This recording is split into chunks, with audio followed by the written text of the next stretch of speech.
How's it going, folks? Welcome to FoundFlix. On this Ending Explained, we'll be diving into the second The Collector film, The Collection, where a young woman is taken prisoner by the killer as a team of mercenaries is assembled to find her as well as track down and kill the Collector on his own home turf. If you happen to have missed my previous video covering the first entry in the series, make sure to check that out before this, because it gives us a basis of who the killer is and his murderous motivations. The sequel expands on this in many aspects, illuminating much more behind the Collector, including what he does with all the people that he's taken, and goes into some appreciated bizarre directions with what he's up to. While many regard the sequel as inferior to the original, and it was a box office bomb when it came out, I actually prefer the sequel for many reasons. It doesn't take things quite as seriously or as dourly as the first, and goes a bit more over the top with his violence and kills, especially the initial club set opening sequence where the Collector unleashes mayhem on a whole new scale than anything seen before, which is actually unfortunate because this is really the best part of the whole movie, not ever quite reaching the same heights of delightful death of the opening. And just as with the first film, the plot itself is pretty standard and uninspiring fare, a kind of riff on Aliens with a group of mercenaries along with a reluctant returning Arkin going after the killer. It's about as basic as you can get, but clearly these movies aren't known for their incredible plots. Why I like it is how much more developed the killer is this time, as much of the movie unfolds at his personal compound, and each step the characters get deeper inside, more is learned about what the crazy Collector is really up to. There's a ton more to look at in this regard compared to the first, and as I mentioned before, it's the character that makes these movies work at all. So with the mysteries behind him being center stage here, this one is a winner in my book. So let's check out The Collection, breaking down the movie, uncovering the many new layers revealed to the character, as well as explaining the ending, which is yet another cliffhanger that will unfortunately probably never be resolved. The opening scene provides us with some insight to our new main character slash victim, Elena, who lost her mother as a child, her dad promising to always be around from here on out. And immediately they are crashed into by another car. Well, that was certainly bad timing. I promise I'll always be there for OW! Car wreck! Though neither is killed in the crash,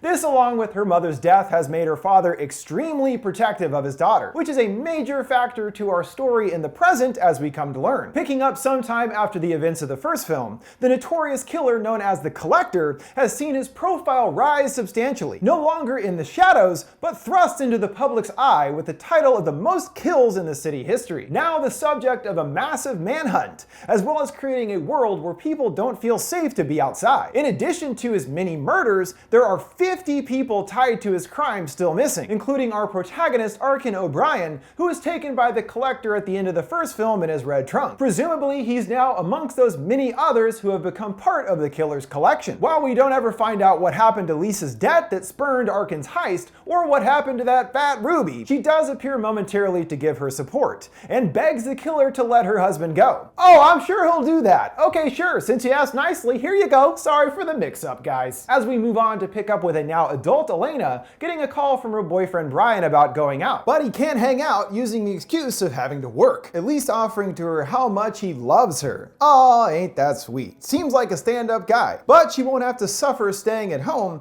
as her friend Missy calls seconds later inviting her to hang out, but is swayed when Missy reveals she's already here. Now you can't say no. Haha, let's go party, baby. They head into a dingy back alley, on their way to a super exclusive party, one where you even gotta have a password to get in. Fancy! Confused at first, a bouncer appears who has a pretty extreme look going on, who grants them access. But if everyone in there looks like that guy, I'd be like, pass. Sorry, not really my scene. But it is for our friends, entering into a pretty sweet rave going down. A group stuffed to the gills and dancing like there's no tomorrow, though they don't know how appropriate this really is, as our old pal the Collector has selected the rave for his next scene of murder and mayhem, seen watching the dancers from the rafters above. Amongst the crowd, Elena finds her boyfriend macking on another girl to her annoyance. Shit, I thought it was true love and shit. His only reaction to her confronting him being a lethal indifferent shrug. She responds by clocking him in the nose. Well deserved, Brian, you two-timing so-and-so. Walking off upset, she pauses to wait for Missy, deciding to leave her behind, entering into the bathroom and breaking down into tears. But there's more issues than Brian's wandering eye. The Collector's big red trunk sitting ominously in the room. A bang rings out from within, and Elena unlatches the door, and out pours Arkin, screaming to stay down as a trap is triggered, launching a spear that nearly kills them. Wow, now the Collector even has security traps on his trunk. That is pretty serious serious business. But this is only a small trap in comparison to the big murder enchilada he's about to unleash. A mass of rotating blades that resemble farm equipment, usually for cutting grass, but think of what it might do to people! That's what the collector wants to see for himself. And by the way, how in the world was he able to sneak into the building and erect this massive ornate deathblade machine without anyone noticing? He had to have actually carried these big ass things in here and set the whole thing up entirely by himself. Complete implausibility aside, him unleashing the blades is one of the most assuredly wondrous displays of gore in horror cinema. First blocking the doors to trap everyone inside, cranking the blades as they make their way down from above into the crowd, and absolutely eviscerating everyone in its path into a mass of blood and flying limbs. Sure is tough to get my groove on with all these limbs flying at me, damn! And if that's not enough for anyone else that misses the big blades, he's got giant swinging swords to cut them in half. In the bathroom, Arkin pleads with Elena to help, but she runs off instead, though he is able to get free from the box's chains on his own. Way to go, Arkin. You haven't lost that criminal spark that sure can come in handy around this guy.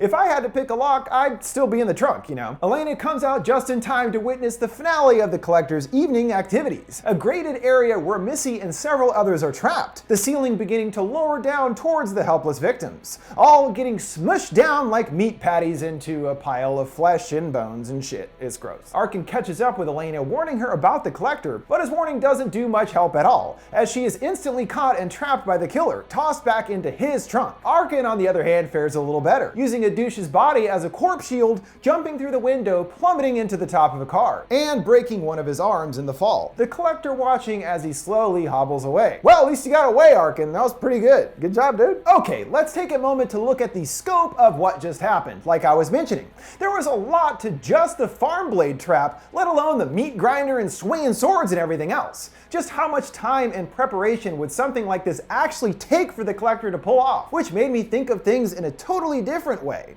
What if it was actually the collector who set up this whole rave in the first place? That would explain how he was able to set up all these ridiculous traps with ease and was essentially setting up all these random strangers to come to his party of death just to get killed, or I guess if they're lucky to be the one collected. I mean, in this scene, he probably kills more than the entirety of his stats up to that point. How many people are actually killed here? Maybe almost 50 at once? That's just efficiency in its highest form there. Also, I wouldn't envy James having to do a kill count on this scene alone. Lots and lots of people getting killed in a matter of seconds. He's dead, she's dead, he's dead, she's dead, he's dead, she's dead, she's dead, he's dead. You get the picture. Kudos to the collector for really stepping up his game here. Though Arkin is able to escape the killer's grasp, his pursuit is far from over, and has turned personal. Arkin waking up to his wife in a lovely bouquet of flowers. Wondering who sent them, Lisa reads the card for the collection, along with "Get well soon, can't wait to meet the family." Aw, damn! He knows about Arkin's identity as well as his family. That is not going to be good for them, that's for sure. Immediately sending Lisa off to her mother's house. Though it was nice of him to send the flowers. It's not such a bad guy after all. But how can he take on the collector single-handed? Which is a joke because he broke his arm. It turns out he's in luck in this regard. A mysterious man, Lucello, approaching him with a deal. He, along with a team of mercenaries, have been hired to find Elena by her father, intending to hunt down and kill the collector, putting an end to his rampage of death permanently. Yeah, good luck with that, guys. I'm sure it'll turn out well. Elena awakes, still in her trunk, yet alive at least, finding herself in strange and frightening surroundings, getting our first glimpse at the collector's hideout, and our first clue as to what he's actually doing with all those people collected. Witnessing a man chained to a table who is given an injection of something, screaming and writhing to get away, and goes even crazier after getting injected, getting his tongue cut out, and finally the collector stapling a human skull fragment as a mask over his own face and wheeling him away. Whoa, what the heck was that all about? Well, we will find out soon enough. The collector appearing right in front of the trunk hole, peering intently at her with his eerie insect-like glowing eyes. The mercenaries meet up to discuss their plan, Arkin agreeing to help them find his location, but refusing to go inside. And it's thanks to him they are able to find his hidden headquarters. After initially being taken, Arkin cut his arm to indicate different directions his van went, using them to guide them to the abandoned Argento Hotel. Argento, a pretty obvious reference to Italian Italian giallo maestro Dario Argento, who must have inspired the filmmakers. And even though Arkin is like, "I'm done, I did what was promised," they callously push him in further, needing his lockpicking skills to get into the building. Meanwhile, inside, a resourceful Elena uses her bra to catch the trunk's clasp and get out. Seeing another of the collector's trunks, this one brown, our first indication that he even has more than one. She opens it and inside finds a person looking quite deadish. The collector returns, sending Elena to hide nearby, and when finding her trunk empty, knows how to flush her out, pouring out a jar of spiders onto the floor, scurrying around before crawling all over Elena, forcing her to not make a noise, which she is somehow able to do. I would have lost my shit pretty quick, like, get the fucking spiders off me, god damn it. Fortunately for her, Arkin unlocks the back door, setting off an alarm, drawing the killer after it. Here's seen obscured without his mask, donning it before tending to his pest infestation. And again, Arkin is like, okay, cool. You guys were kind of being pushy jerks about this whole thing so far, but fine, here you go. You're inside. Warning them to be careful as the place is covered in booby traps. And unsurprisingly, Lucello tells him that's why you're coming with us, as he's the only one to see the place and come back alive, forcing him inside with the others and enlisting his help to find the missing Elena. Well, that wasn't the deal at all, jerks. Though I guess that's what you get for trusting shady mercenaries with no ties to anything. They only care about the mission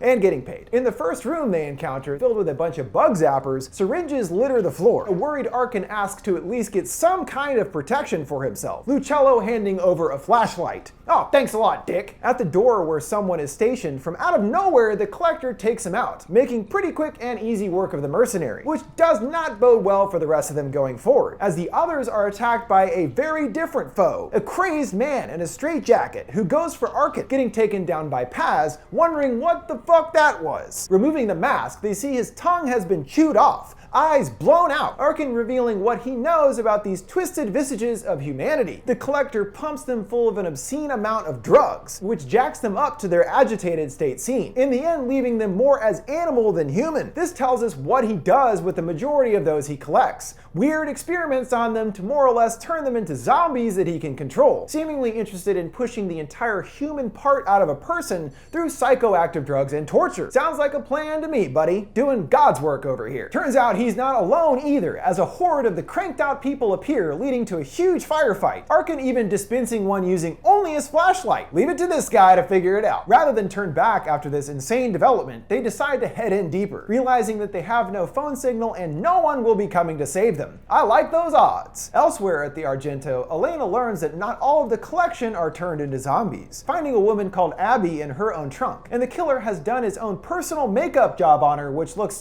just stick with your day job on that one, dude. Elena enlisting her to help, hoping she knows her way around, despite Abby being too frightened to even leave the room. We then learn what happens to others that are taken that are deemed unworthy of the collection, coming to a room with several trunks he uses to claim his victims, all seen empty. A still alive Brian reveals he didn't make it, starting to tear up. When asking what he means, he specifies the collection, and neither will you, he threatens, a collar around his neck triggering and explodes, blowing his head apart. Boy, this guy is way more picky with this whole collection thing than I originally thought. A room trap is sprung, spikes ejecting from the ceiling and taking out another mercenary, the one in the plaid shirt. He's my favorite character, I'm gonna miss him so much. Arkin passes through a nail-filled wall, having a close encounter with the killer, sneaking up right behind him, but turning just in time to dodge his attack. The collector losing him in the room's incessant flickering, who then happens upon Abby and Elena, high-stepping it over a trap to get away, following her back into the air vents. But by the time he gets there, she's gone. Dang, just missed her. Arkin, alone in a hallway, slices his hand on a knife in the door, narrowly avoiding another knife trap, and opens a door to a big pileup of bodies down below, like a corpse trash chute. Wouldn't want to go down there, but hearing the others approaching, decides to risk it, hiding in the shaft and keeping the door closed as they pass by. The board he's holding breaks, sending him tumbling down into a caged area, the mass of bodies cushioning his fall, as another deranged prisoner reaches for him, sending Arkin back up the shaft and into a door leading to a different room, into what appears to be the collector's office. Many more insect specimens on display, along with turtles and other various creatures, which suddenly gets a lot more macabre and disturbing when coming to the next area, which must be the collector's most prized pieces, twisted and horrifying assemblages of human parts and bones stitched together, their forms kind of utilizing human parts into something that more resembles that of an insect or other animals. As we know, the collector isn't the biggest fan of humans and seems to be trying to fit physically find a way to turn us into something more respectable,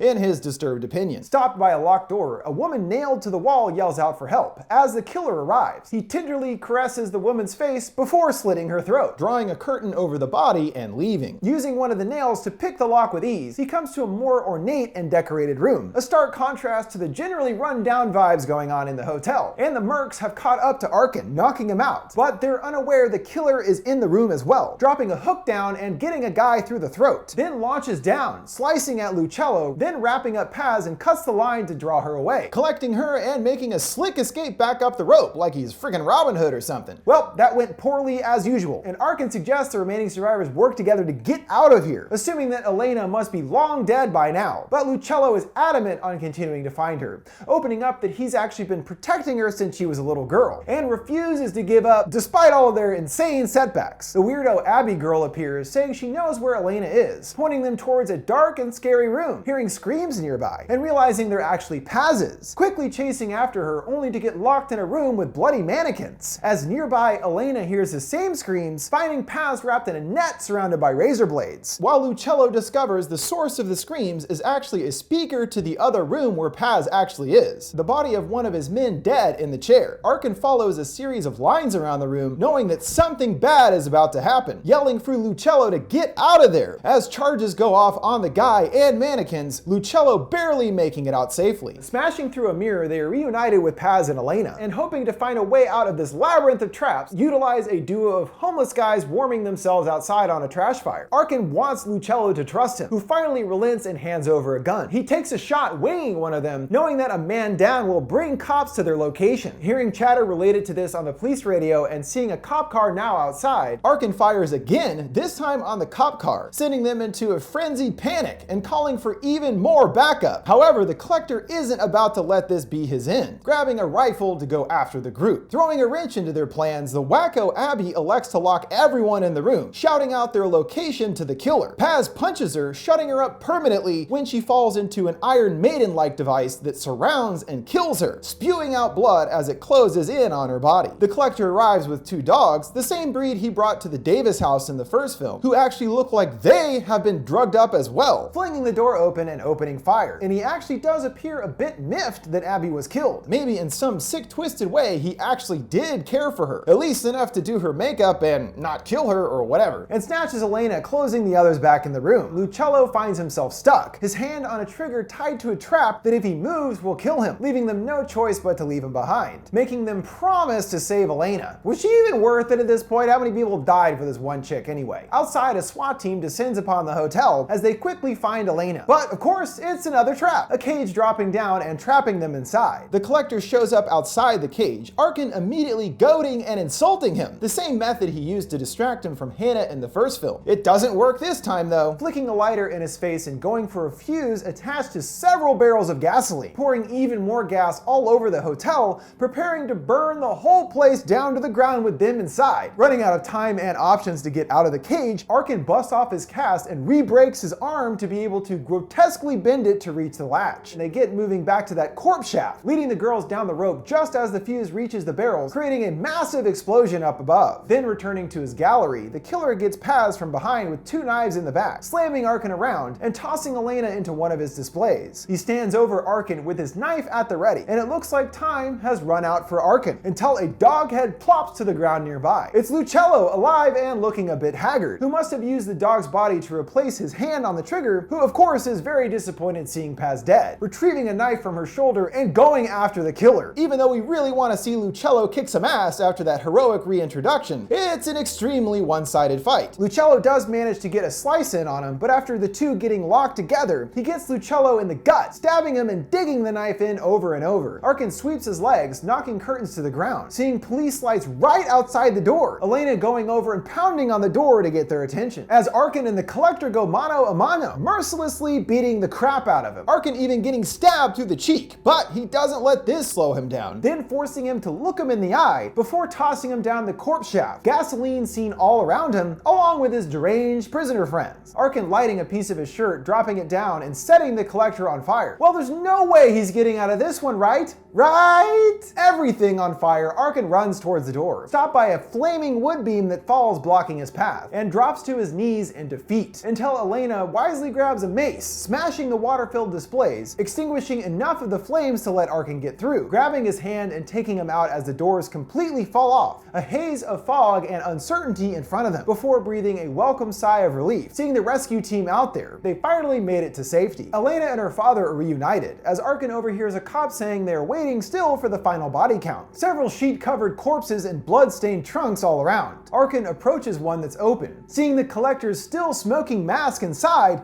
but no body. Damn, that slippery collector escaped again! Assumedly, he hid in the trunk when the explosion went off, protecting him at the time, and was naively carried outside by the officers on the scene, making it easy for him to sneak away as a body and go on to kill again. But it turns out he doesn't get away scot-free with the many murders as he initially believes, as our killer in regular street clothes enters into a normal and nice yet dated looking home, adorned with insect specimens everywhere. We are seeing inside the collector's home, which logically looks normal on the surface to not draw any suspicion. Flipping on the radio, a news report fills us in on the killer's origins, hearing them discussing that they haven't seen something like this in 60 years, referencing the infamous Bowery murders, where a father went crazy after ingesting chemicals from the factory where he worked, snapping on one fateful Thanksgiving day, killing his entire family minus one boy, who grew up to be our collector. This being the incident that obviously drove him to also go insane. Witnessing your father murdering your entire family will do that, and just as he does with his own victims, he always leaves one behind, just as his father did to him all those years ago. And there are even more specific layers revealed here that show us where the collector based even more of his particular profession. His father worked at a museum, and the actual chemicals he was ingesting that drove him mad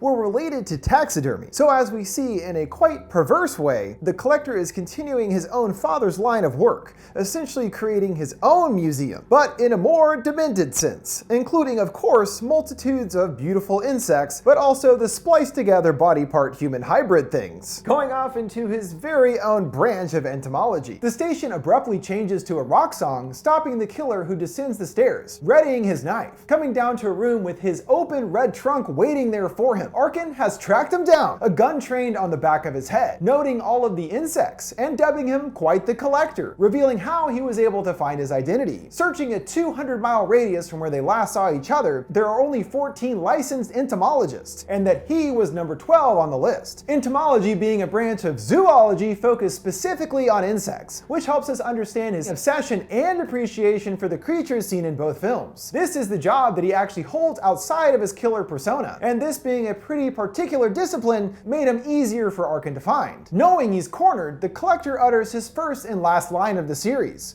"Are you here to kill me?" But Arkin retorts that that would be too nice for him, intending to make him feel what he went through and then killing him, just as the collector has done to innumerable other people so far. A kind of just desserts for the torturous madman. He futilely attempts to fight back, getting pistol whipped by Arkin, who shoves him into the trunk, slamming his fingers to get the door closed, just as what happened to Arkin when he was being taken. Doesn't feel so good being on this end of things, does it, you sick bastard? This startling turn of events, with Arkin capturing the collector for himself, is the end of our story. A kind of cliffhanger of sorts that certainly would have been a big factor for a proposed part 3. But the lack of financial success of the film resulted in the second entry being the finale of the series. The third technically not ever canceled, but considered still to be on hiatus. So perhaps one day we will see the new sequel come to light. While it would have been great to see a third collector film, I feel this one does act well if this is really all that we get, because the collector is essentially finished after the events of the ending. So there's really not too much story left to show, unless the killer escapes or something, which I doubt Arkin would allow to happen. So while it's kind of a bummer that this is the end, at least it does overall feel like a conclusive ending, filling us in on much of who the collector actually is, as well as him being undone by Arkin, which I find to be satisfying enough on its own without needing to see what else would happen after. Which brings us to the conclusion of this ending explained on The Collection.